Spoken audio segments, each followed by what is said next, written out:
Good day, beautiful people. So the Dartmouth Cove saga continues. It's been revealed in a correspondence between the Affairs Minister of Nova Scotia, John A. MacDonald, and Halifax Mayor Andy Fillmore, who are discussing Dartmouth Cove and who actually controls that area. At the end of this letter, Andy actually reveals that one of the property owners has stated their intention of starting work on one of the water plots as of January 5th. Which is pretty interesting since Nova Scotia government has approved Halifax's amendments to the bylaws to prevent any private infilling being done on the cove. Only public, utility, and reinforcing the shoreline can be done in this area. So what's going on in this area that this company is so in a hurry to get things done? Well, this all circles around to the provisions that the Nova Scotia government put in when they approved Halifax's council amendments to the bylaw protecting the cove, which is broken down to 3 amendments. The first one being making sure that all the water plots in Dartmouth Cove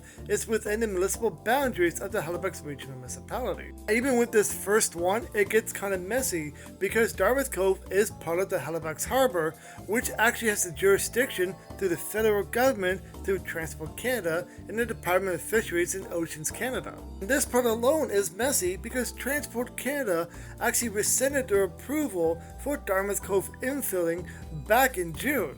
After that, they put the choice of what to do with Dartmouth Cove in the hands of Halifax Council, who voted 12-3 to restrict infilling for that area, which of course the Mayor Andy Fillmore voted against, which is not surprising since he received funding from the Atlantic Road Construction and Paving when he ran for mayor. So he also received donations from various landlords, mining companies, Nova Scotia Power, and the parent company Emera, along with other major developers. So absolutely no surprise when he's siding with this company to infill the cove. But then after all this, Transport Canada decided to approve the infilling with amendments of their own, which caused further confusion on what actually should be done. Now you can pause to read these amendments. So that's causing all kinds of confusion.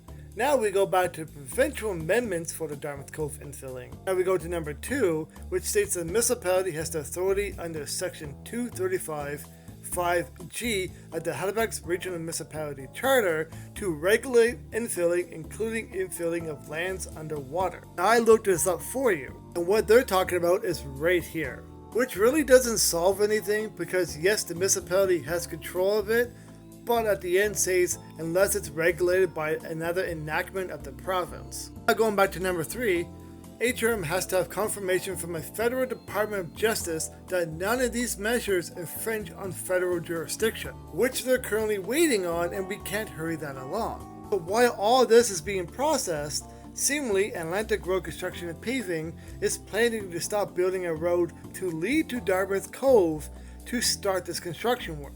Now, simply building a road to Dartmouth Cove will be a hassle because of the train tracks going along the shoreline. That's going to cause a lot of disruption. Never mind bluntly ignoring everything else just to get this done. Now personally, I think Andy Fillmore should not be involved in this at all, even though he's mayor, but he has an extreme personal bias when it comes to this company and its involvement. I think this company is taking advantage of their benefits with Andy Fillmore to push through, knowing they're going to get very little to no backlash. But like always, that's my personal take on this, and I'm very curious to know, what are your thoughts about this update in the comments down below.